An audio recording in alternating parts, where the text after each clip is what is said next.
Hello, everyone, and welcome to Forwards the Narrative. My name is Paul, your host. We all about Lost Souls podcast. I'm joined by Tandy Gates, Hey, everybody. Red Powell, and Adam Camilleri. What up? G'day. Welcome to the show, everybody. Last week we talked about the trials and tribulations of trying to put together an Eldari list, and the app is updated. So if you have the codex and you have your code and you put it in, you can, by the time you're hearing this, you could be clicking away in Battleforge, coming to the same conclusion that I have, that it is tough to get everything you want to get into that list. And, we'll talk more about that. But I did paint up a Lycus. So I wanted to show her off just a little bit. Very cool. Well, and I'll point to where the challenge. So, okay. In this web of explosion, it's actually blowing apart the column that she's standing on. And so in the warp web, there are little pieces of wraithstone that are in that. And I painted them all meticulously, and then of course I covered them up with the glowy effect of the thing. But sacrifices were made, and I think it does help with the effect that I was going for. The challenging parts, like the real challenging parts about this model, was for me the face, like getting the face that even resembles something that is. I don't know if you can see it in the camera or not, but just for me, that was several tries of trying to get it to something that resembled like a facial type area. Challenging model, but I loved it, and I am happy with the outcome and the different cool little textures and stuff that the model afforded whoever paints this to mess with. The colors, for some reason, remind me of like 1990s comic book characters or something like that. I think it's because it's like the black kind of lycra suit with all the different colors on top. I really like the high contrast color scheme you have. Thank you. Spawn. Spawn, Venom, Spider-Man, like from that area. Yeah. Or era. Yeah. I use contrast paint, Black Templar, on the armor. But great, really nice new sculpt. Really like the way it turned out. Did take a few tries, but you got the time. It's your model. Do whatever you want with it. It's fun to do. Has to make it in the list. Did I show off Jane's art last week? Look at that. Yeah. Very nice. This got I put a seal on this one, and I haven't dulled it back down yet, so pardon the shine on this. But this recently painted the newer model, and really looking forward to getting it in lists and wreaking some havoc. That is what's going to happen with those two characters, I believe. But we'll see how it goes. This week, I want to talk a little bit about the Crusade. Oh, snap. The Nachman Gauntlet coming out. And Red, this is like right up your alley.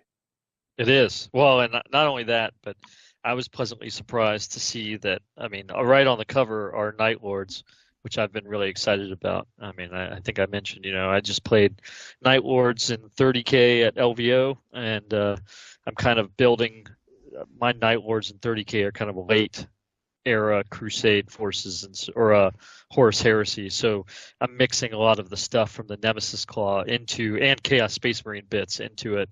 And then to see this pop up on the front of the Nachman Crusade, it's pretty exciting, and there's some really great stuff to it. Jumping into it,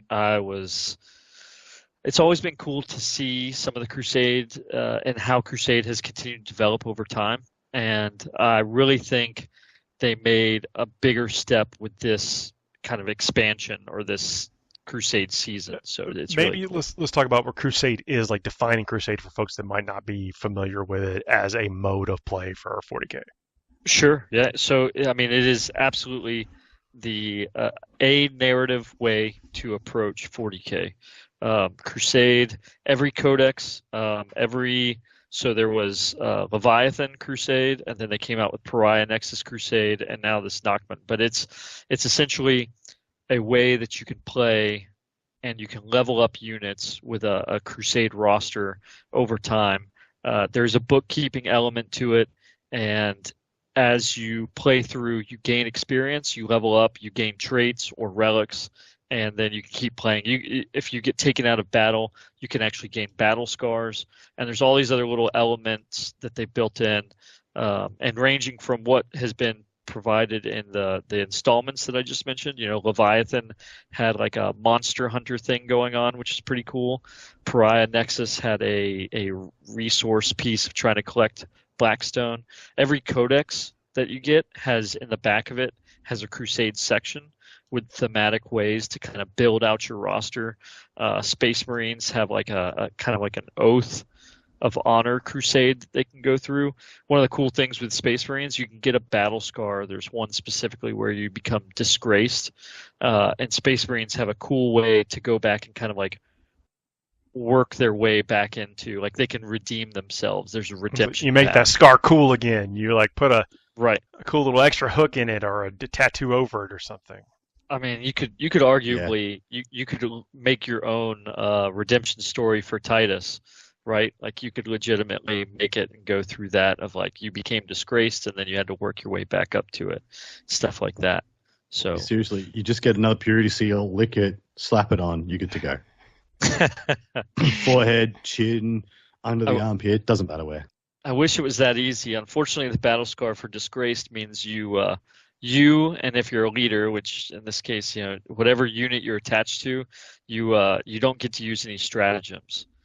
So it's really exciting trying to work your way back from being disgraced like that. Oh no. Yeah, but no, really cool stuff. Again, like, and the White Dwarfs, they always put some cool stuff in the White Dwarfs. There was one in a little while ago that was like how to play a Kroot mercenary army it was Crusade rules for that, which was very cool, like a whole Kroot Crusade army.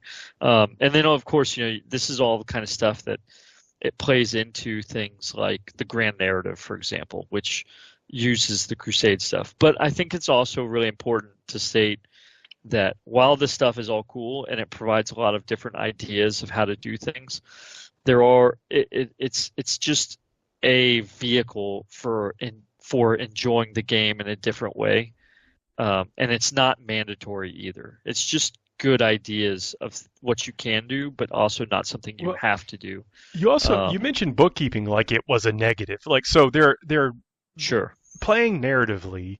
You can set up whatever scenario you want. That could be your my forces are trying to break through, lay a siege to your forces on the other side of this giant wall.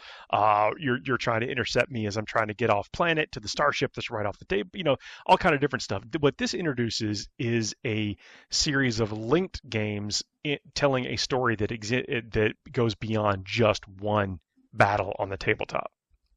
Correct. Yeah, it makes this versus competitively or at an event you go to, it's like a bunch of snapshots of different events where you could still have your own narrative and enjoy that with someone every step of the way. The Crusade system steps towards a different approach of playing multiple games where it does exactly what you just said. It links them together over time where the units progress from here to there to there. That's a really good point. Bookkeeping is you're assigning different traits to the units that either survived or maybe not done as well in the previous battle, on those things. So it's this bookkeeping is adding to the story of your unit and personalizing it, and the journey of this unit as it takes on different characteristics through the campaign or series of the story arc or whatever you're calling it. That's right. And Tanya, you mentioned it in the pre-show. It would be really great, just throwing it out there for anybody that may be listening, if the app could maybe have I would gladly throw down some extra bones for the ability to track, have like a Crusade thing built into the app. If I could build my list and then I could then take it into Crusade and sit there and do that. I will say, just shout out the Goonhammer team. I'm sure we're all, plenty of people are familiar with their stuff. They have a administratum .NET piece attached to all their Goonhammer business. It's used in the grand narrative, or it's available for folks to use. It's not mandatory, but it helps facilitate a lot of that bookkeeping. You can take your list straight from the GW app. You can upload it. It'll put all your units into the roster. And then when you go in to play a game, just like you would in the battle app, you can essentially highlight which units from your roster are participating, and then you do a little bit at the end of the game, which says you killed this many or whatever, and this is the one that you marked for greatness, which is part of the process, and it'll keep track of all your experience for you, and then it'll even tell you when it's time to like level people up. It'll allow you to reward. So every mission typically has like a victor bonus. So if you win, like you get a relic or you get some kind of thing, it'll help keep track of all that, which is very cool. And you can tell that they put a lot of effort into that because they just like they do with the battle app and everything, they upload all the Crusade missions into it. So you can kind of easily work your way through it, which is admittedly, I've used it for several campaigns now. And I've found it to be extremely helpful.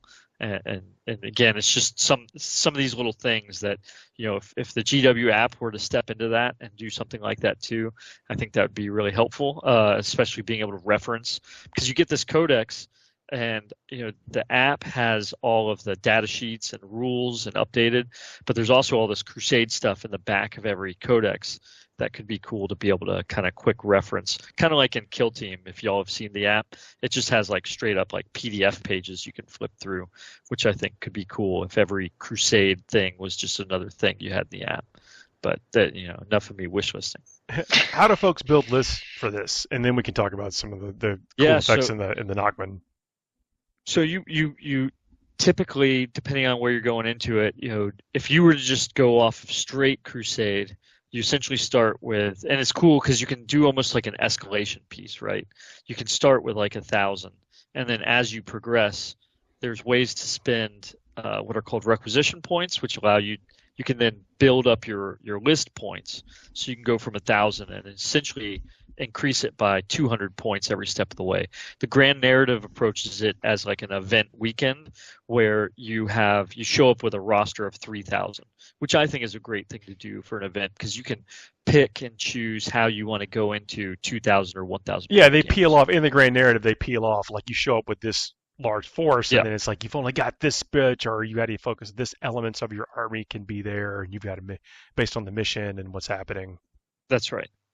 Which is cool. I think having the side table allows for some dynamic approaches to the missions and also like how you're playing and whatnot. And it also allows you, between battle scars and everything, you can kind of put certain focuses or emphasis on different parts of the army, which is fun.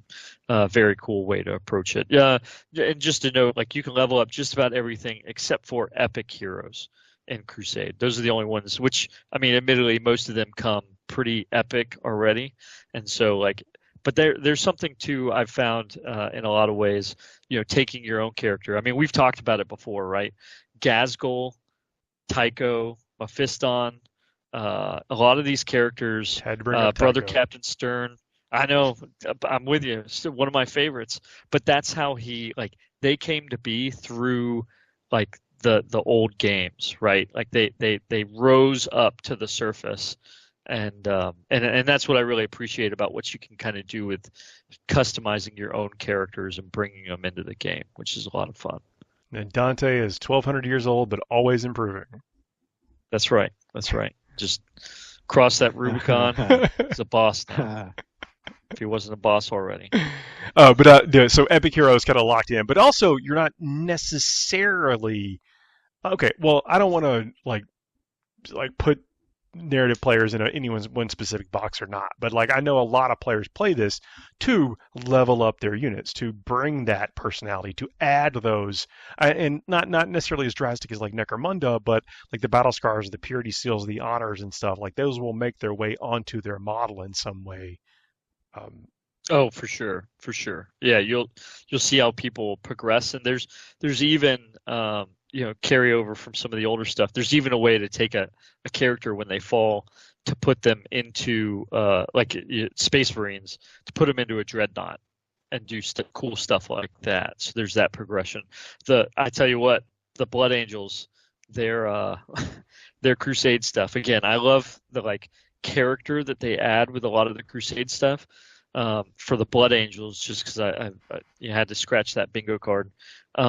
The Death Company, so it's really cool. They get stronger as they get more battle scars, and it becomes the objective to make them go Super Saiyan to get these battle scars. But then when any unit gets 3 battle scars, it's gone forever. That's that's the general rule. You could house rule it, play it differently if you wanted, but once Death Company get 3 battle scars, they're dead. But it's cool because they're pushing their way to it. They want to get more battle scars, which is a very interesting dynamic. Very, very, very narrative flavored. So what's the big standout stuff here for the Nachman Gauntlet? How is this advancing either the tactics or the storyline? So tactically or mechanically, there's 3 big things, but storyline, really want to hit up that. So we had Leviathan, which is clearly monsters, Tyranid versus Space Marines and all of that goes with it. We had the Pariah Nexus, which we're all familiar. We've seen the shift from 7th edition into 8th edition, 9th edition, and the Necrons and everything that's going on there. And then now we're to the Nachman Gauntlet, and this is Vigilus. This is the push of Harkin World Claimer, who's back at it, and he's bringing glad he's on the scene again. Chaos. That's right. That's right. Well, and it's cool. They have pages breaking down the planet killers back from the 12th Black Crusade, from the Gothic War, and so there's some cool stuff how they show it all, and they've got a really good schematic of it. But so that's kind of where we're at story wise, and that's where it brings in the Sisters of Battle, and there's a whole. They do a great job of laying out all the forces. I always have a fun time capturing the narrative scale of it and what they're talking about, because on the chaos side, as it lays it out, there's over 100 ships involved in this, just fleet alone of enormous size, and so the amount of chaos Space Marines that are invested in this is pretty gigantic as well. So anyways, just really cool kind of background to the Nachman Gauntlet and what the kind of forces of the Black Legion are up to. And there's a whole range of teams that have allied with it. They lay it out. There's World Eaters, there's Emperor's Children, and that we've all seen where Fulgrim is, right? There's all sorts of things lining into it. There's Word Bearers, there's Night Lords, obviously, like I was talking about. Very, really cool stuff. And so it's kind of exciting to see it all. But as the mechanics go, so three big mechanics here. Cool thing is for these missions, for the Nachman Gauntlet missions, they have this tactical reserves. And so it's a specific way in which you will muster your Crusade army for these. Now, that's not saying you absolutely have to, but it's just a fun way to play into the narrative of these kinds of missions specifically. And the missions, the deployment zones are wild for some of these, just because of how you phase into it. It's kind of crazy. There's no... When you look at some of them, it's not about balance. It's about someone's attacking, someone's definitively defending their position. And then the way this works with this tactical reserves is that you choose a formation stance. So, for example, at 2,000 points in a Strike Force game, you have 3 stances. You can choose Alpha, Beta, Gamma. And one's 900 points, one's 1,000 points, one's 1,100 points. So you start with that primary wave of that on the table. Now, Paul, you might choose Gamma. I might choose Alpha. So I only start with 900 points, and you start with 1,100 points. But then in turn 2 and turn 3, you get a reinforcement wave. And so I'll get 550 points in turn 2 and turn 3 that'll come in, and you'll get 450 points turn 2 and turn 3.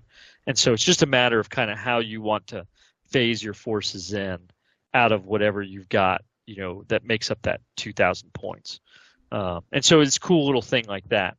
Now, to build off of that, and there's a whole, there's a little bit more to it. I'm kind of catching the high points. And they do a good job of breaking down, like, what does a primary wave look like? What is a reinforcement wave one? They give some examples of like how you might go about breaking that down, making sure you've got the right level of infantry to secure objectives up front or something like that, versus the reinforcement waves of vehicles that's going to handle whatever. And the game walks you through this, like it tells you it does how to do this 100%. And like gives you a good example and right in the book of how to lay out your wave 1, 2, 3 and forces, the operational thing they're doing, and I think what the points that they are as well. That's right. Yeah. Okay. Yeah. 100%. And then just some quick, where people are like, as some of the stuff, so you can't use a rapid ingress stratagem. So like that's one of the things they kind of take off the table as they impose these other structures or mechanics to it. And then the next part is this surgical deep strike, which I'm super excited about. This is the next big mechanic because this takes me back, again, having just played 30K and gone through some of the things that are 30K's, 7th edition 0.5, if you want to call it that. So surgical deep strike feels a lot like deep striking back in the previous editions. You don't just come in at 9 inches, so you can come in horizontally away 3 inches, because acknowledging that Crusade doesn't necessarily follow all of the match play rules.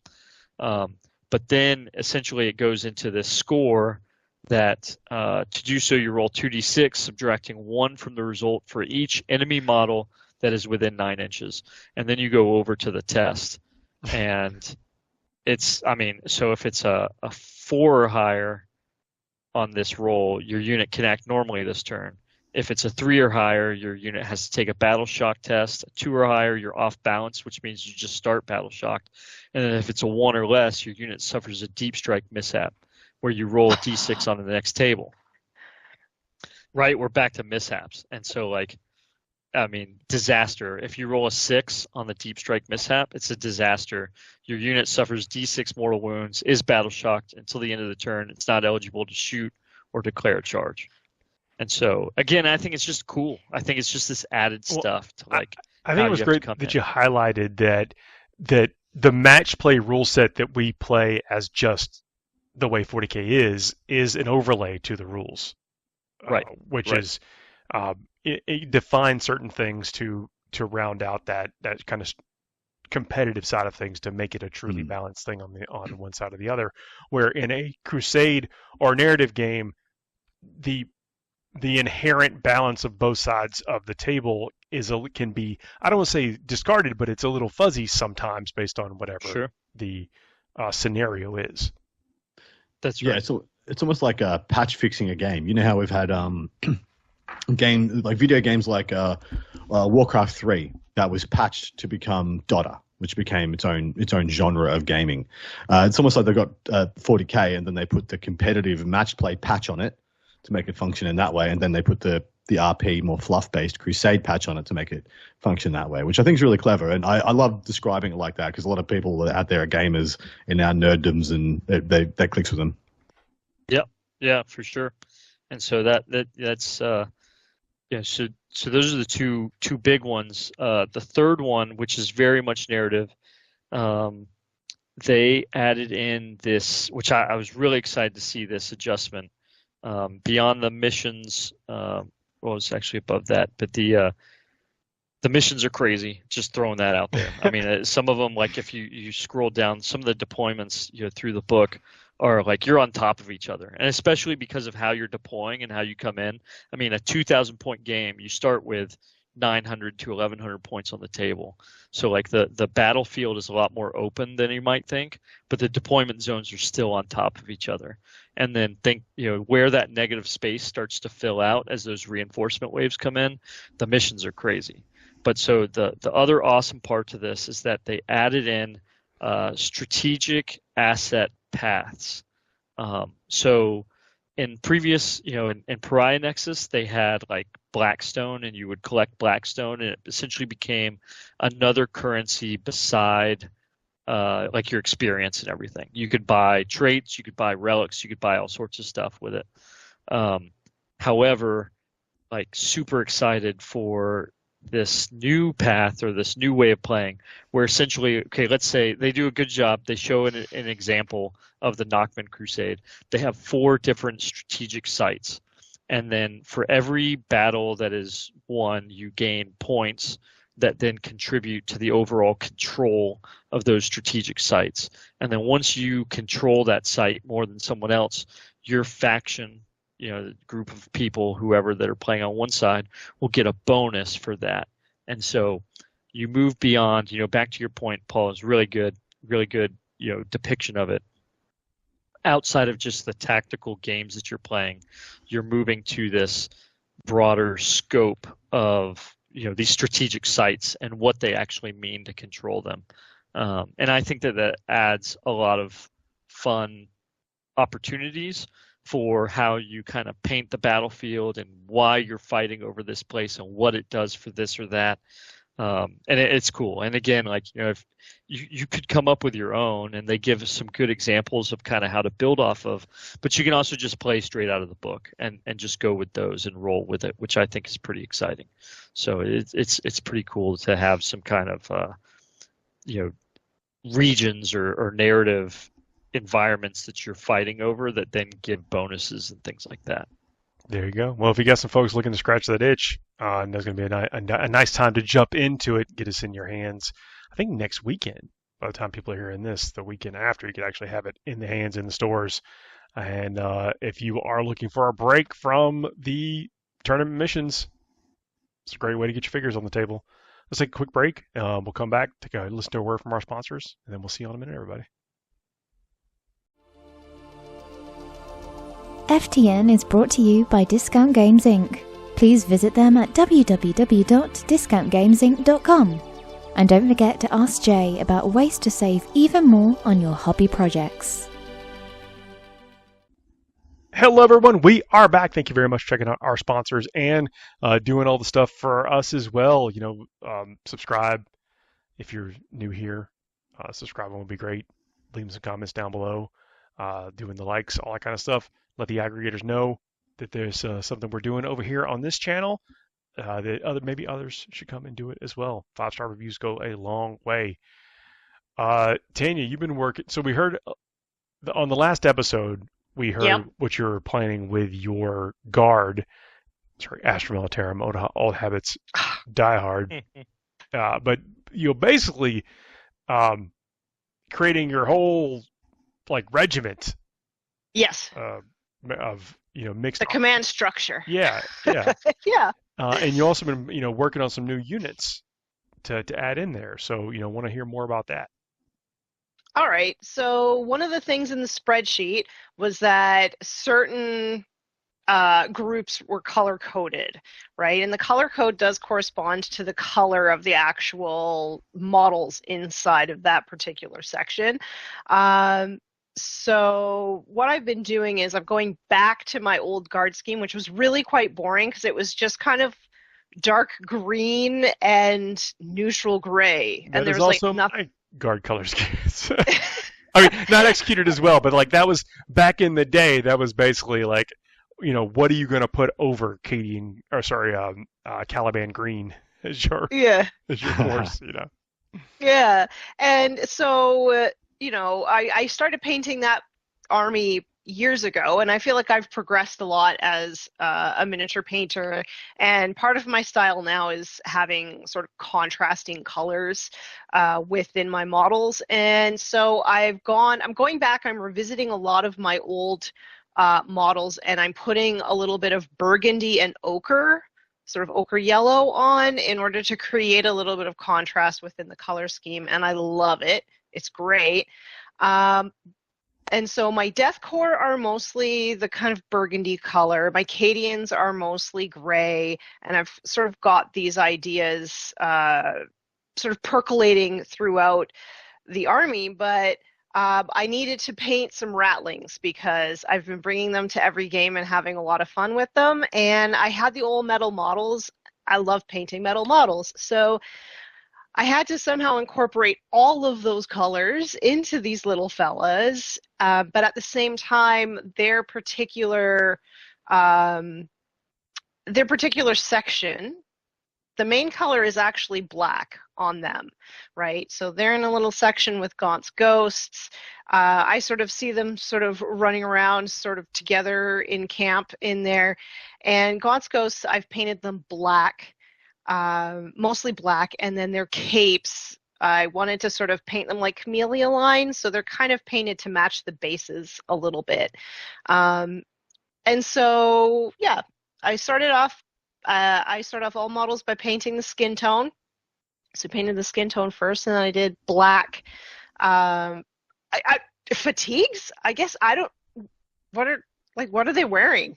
Yeah. No, we'll go with fatigues. That's good. That's a good call. Okay. He's got the technical term. He's just waiting to drop on you later. That's right. Yeah. No, Yeah, better you than me, Tanya. It looks like a t-shirt and sweatpants. Like, I'm not gonna lie. And then I started to pick out some of the colors that are in my army. So their guns are like the green that is on the armor of almost all of my other miniatures, and they've got these like sort of wraps. Some of them have wraps around their arms, and some of them have them around their feet. So those are the burgundy color of my Deathcore overcloaks, great cloaks, and all of the insignias with the Aquila and everything is done in the ochre color.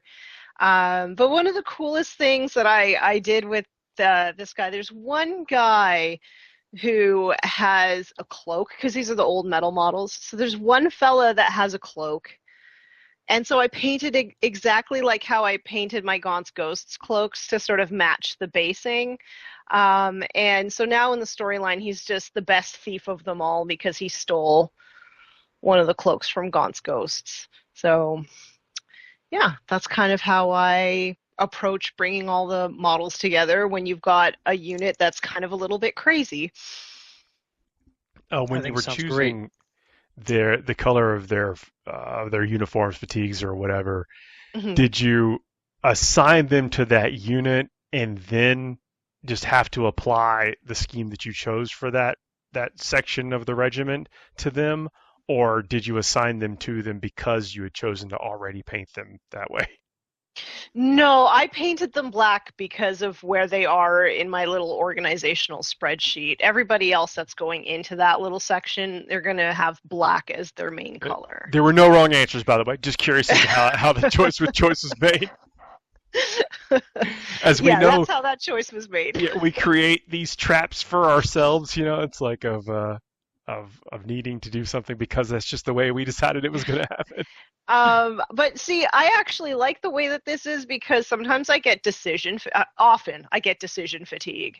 So if I can just go to the spreadsheet and be like, oh, they're there, it's black, I don't have to make the decision. It's just one less thing that I have to think about, and I can just go into great. Like turn off the brain mode and just paint.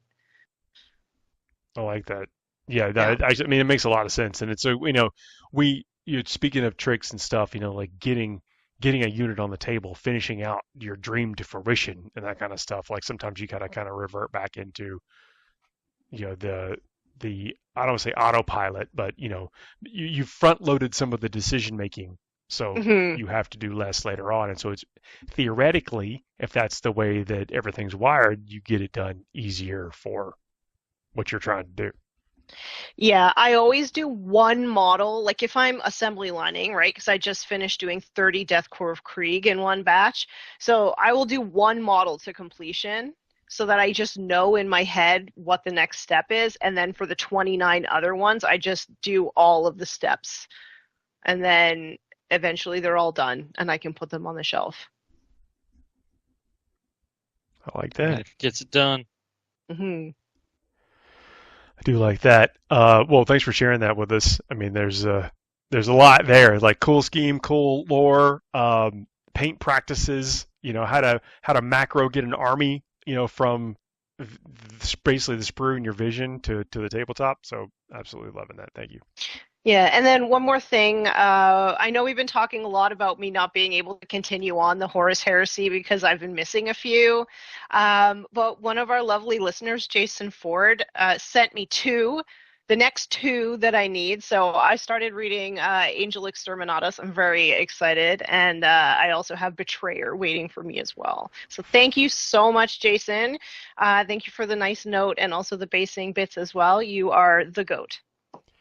One of my favorite characters in the entire series. I think their first appearance is in Angel Exterminatus. I think. Ooh. Yeah. And it's not a Primarch or anything like that. It's just like it's a Space Marine, and he's pretty. Is his armor red? No, it's not. Oh, okay, interesting. But there's some cool battles.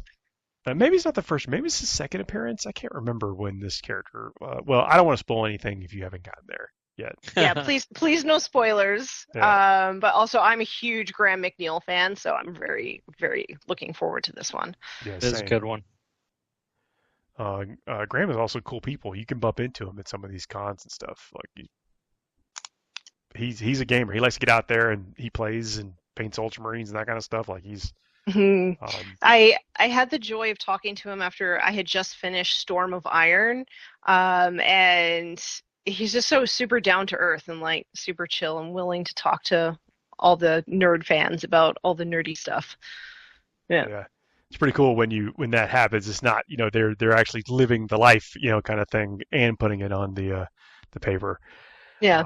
But and thanks for reaching out, listener, and getting those books in, because it's some of those things are hard to find. So really appreciate that. Thank you so much. Talking a little bit more about the Eldaris are going to make a ripple here. Like this is the first weekend that they'll probably be in people's hands. I was going to reach out to show my faction dice. That came in the mail a couple days ago. Looking forward to rolling them, and I think they're going to make a splash in the meta.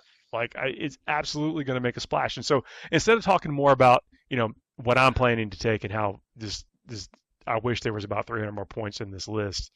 I could use. So where you struggle, I shouldn't say where you struggle. There's lots of good stuff, but there's you've got to take this balance of how do I want to score objectives, how do I want to keep people off of me, because you are a bunch of 1 wound, toughness 3. Again, you got invulnerable saves in a lot of this stuff, but still easy to wound. Having weighted dice can bring you down, so you got to have stuff in your list that still plays the game, blocks out deployment zones, set screens, and that kind of stuff. And so it's a little tricky, but somebody's going to figure it out, and they're going to bring that lethality to the table. So how are other armies going to adapt? It's a great question. It is the $1 million question in the meta at the moment. The main question is, then the issue is it's so hard to answer this question. It's because there's so many superstar detachments out of this book. There are so many different ways to play this faction effectively and brutally. So people aren't quite sure what's going to settle as the best. Some people are already saying Ynnari is likely to be the best one after a couple of weeks and or months, but it looks like Ynnari get a lot of rules. It's like you get a lot of the same rules plus, and then they've got that extra, the thing they flavor on top of being able to bring in different, Drukhari. But it's the hardest one to wield, as in it's the hardest one. It's got the biggest skill ceiling on it, because you need to get your stuff dead. Your army doesn't work if your stuff ain't dying. And how do you tempo that out? How do you control that? How do you mitigate that? And how do you stop your opponent from just being like, well, I'm going to plan to kill 3 to 4 of all of these 5 model units, and then your army doesn't have any rules, and so you've got to combat that as well. But the first things people are really keen about is, firstly, everyone wants to play Aspect Host. I don't know of an Eldari player that isn't excited to play with their Aspect Warriors again. You can use your collection en masse. If you've had a long time collection of 1 or 2 squads of whatever Aspect Warriors were your favorite flavor, they make their way into this list. There are no bad Aspect Warriors. I'm convinced there are no bad Aspect Warriors. There are some less good Phoenix Lords, but there are no untakeable Aspect Warriors. You could play a list with 1 of each Aspect Warrior, and it's going to be a good list. Mm-hmm. Yep. I mean, it's not going to be the best list, but it's going to be like, wow, I don't feel like a fool. You'll score for points. Doing this. You'll take out your opponent's units or whatever. Okay, so people are going to plan for Aspect Host. Correct. You'll have some dynamic movement. in wolf spiders and sweeping hawks. You will have some melee in scorpions and banshees. You'll have some daka in fire dragons and dark reapers, and you'll have a little bit of everything with the shining spear. It's actually kind of freaking cool. It kind of works. It's a bit absurd, but the interplay to a lot of this. So one of the first things people have identified is that there's quite a few little abilities in the game that function like Overwatch but aren't Overwatch. So getting around battle focus. The battle focus agile maneuver specifically denotes they ignore the Overwatch stratagem. So there are a couple of things that let you shoot as if it was Overwatch, but it's not the Overwatch stratagem. Imperial Knights have one of these in their new Forge Pact detachment, Grotmus detachment, where you can pay a CP and shoot with exactly one of your guns that hit on 6s. But, you could just take a big old flamey flame and you guys are just dead. And there's a couple of other little things like that in the game too. Those are incredibly good places to start with your Eldar counterplay.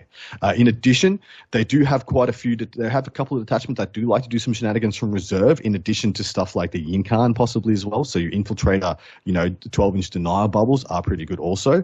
The Windrider host, that is going to be. I don't expect it to be the best one, because while I do think it has the biggest damage ceiling of any of them, it also has it's got the biggest glass cannon effect of the army. Like, if things go wrong, your army will just cease to be there. But if things are going well, you're going to take your opponent in 3 or 4 turns. They're just going to be gone. So you want to be able to apply pressure to them early. And also, there are quite a few of their builds that don't necessarily function against lone operatives very effectively. And then the things that they need to use to kill lone operatives, such as fire dragons, such as dark reapers. Well, dark reapers aren't very good. They're going to be long range. But things like fire dragons, who can get in close out of a web serpent and stuff, a lot of the time you're okay trading a medium-costed lone operative for these assets. Like, if you were to trade out your, say, a Khaled's assassin, jumps over, gets like a area denial or a couple of points on a secondary or established locus, something like that, and then they die in exchange for 5 fire dragons. Well, you're kind of okay with that in these terms, because the upside for what that unit can do for them is exponentially larger than a lot of time what a single lone up will do for you, especially if you're wheeling stuff like lictors and things like that, really cheap, like well-rounded lone ops. These things are very good against Eldar. They can be very frustrating and active and cause them a bit of activation paralysis, so to speak, because they're going to have so many instances of 5 things shooting, and then they're going to have a couple of big 10 model units that are going to have very specific things that they do. 2 of their units to one thing of yours because you've got it pushed in there, then one unit is exposed because it doesn't have the same battle focus as the other. And you want to stress them out on under and over commitments of resources. So, of course, 5 fire dragons fully supported will kill most tanks in the game. That's fine. That's always going to happen. But 5 fire dragons don't kill something that don't kill 5 models that have a 4-up invulnerable save or a 5-up invulnerable save. It's only 5 shots. So if you have a 5-up invulnerable save, they got to hit with everyone, wound with everyone. You got to fail every 5-up. It's not going to happen, or should now that I've said it, it's just I'm going to get hate mail. Of course, it happened 4 times. You promised me I wouldn't lose these Terminators, and I just painted them. But correct. There is a phenomenal amount of strong AP abilities in here. It's very similar to Astra Militarum as well, as in, via a couple of different stratagems and a couple of different attachments and a War Walker, they can get to AP 4 or more with ability to have ignores cover from Shroud Runners. So, considering your armor save is kind of, they have the ability to remove your armor save. That means the importance of invulnerable saves goes up exponentially. So getting more invulns in your army as well. They don't deal a crazy amount of mortal wounds outside of a couple of different detachments. That's actually kind of the balance, I think, in this list, in the Eldari in general, is that they got a lot more tricks in exchange for the mortal wound. So that's something to consider if you were fighting Eldari before. The threat is coming from a different place now. So their mortal wound dealing asset is Azaman, getting dev wounds once per game, and he'll just wipe a squad once per game. You're just going to have to eat that. And grenades is pretty much the only 2 places that are going to be consistent assets for mortal wound generation. So I don't have to worry about mortals too much. Invuln and Feel No Pain are the 2 defensive metrics you want to try and get good. You want to try and build into your armies. And it doesn't necessarily need to play now I've got to go play demons instead of playing, whatever you're playing before. But just try and get like one or two like decent assets that have an invulnerable save. Like Vanguard veterans might be a way to go for Astartes at the moment, or Blade Guard, because I mean, in all honesty, like I've got Inner Circle companions. They're essentially Blade Guard that punch a little bit hard, but don't have the 4-up. I don't need to punch harder into Eldar. If I hit them with an assault intercessor, they're dead. So I don't need to be super damage outputty. I just need to change the metrics of durability I'm operating on. So don't try and front load all this damage, all this stuff. You don't need it. Eldar's really easy to kill. The biggest struggle is getting in line of sight of them. So you want dynamics, and then you want resilience in, like I said, the form of invulns and feel no pains, rather than trying to rely on an armor save. Mm-hmm.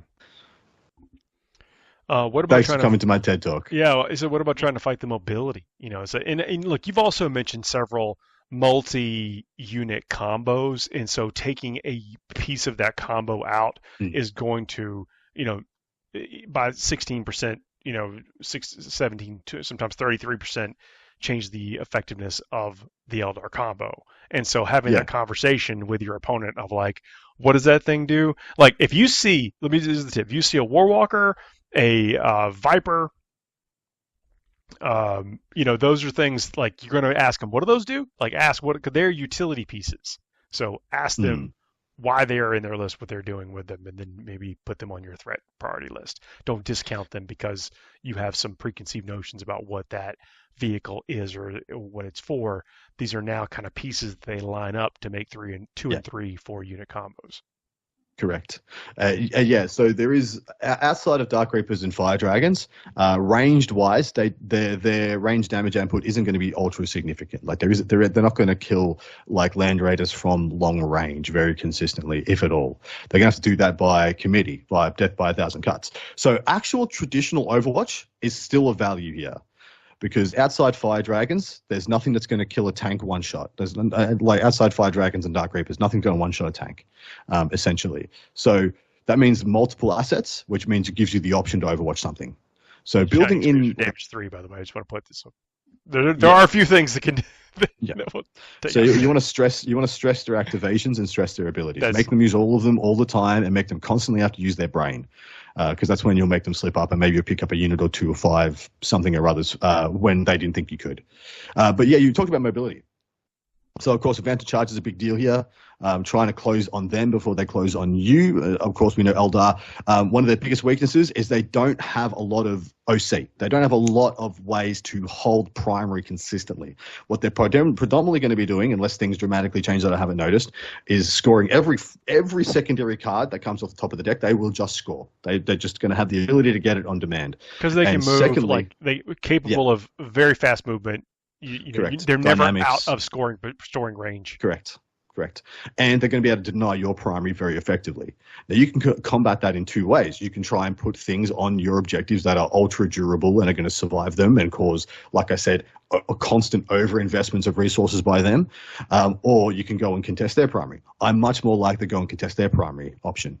Go and contest them, pressure them in their deployment zone on their side of the table, and mess around with their plans a little bit. Put them under stress. Because if you just sit back and tit for tat trading game versus Eldar, 9 times out of 10, I think you lose. I think most armies in the game, maybe outside guard and some very skewed Orcs or Necron builds, I think just lose.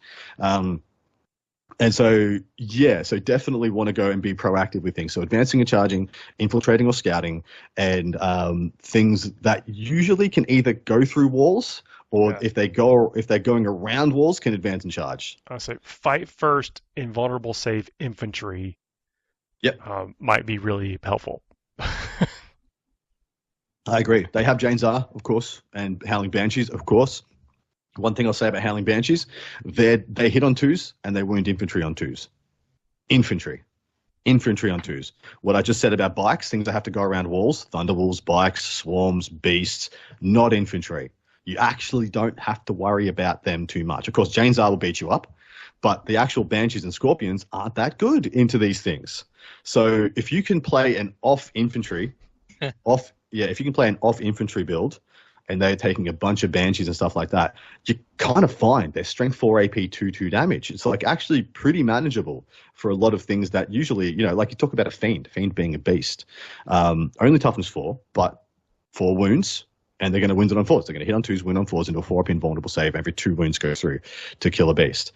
Pretty good returns. And you only need 2 beasts to kill the 5 banshees on the hit back. So they can go in and kill 4 of them if they want. And unless they have Jane Zar there, you're going to scoop up the 5 banshees on the return. Nice. So, yeah. Yeah, well, I mean, know thy enemy. That's kind of the. It's correct. It's half the fight, or whatever where percentage Red says of the fight. It's at least half, right?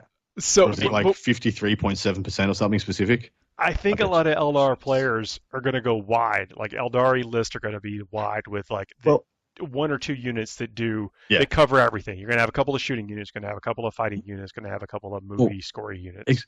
What do most people do when they get a new book? They get what they were most recently playing and they adapt it into the new book. Mm-hmm.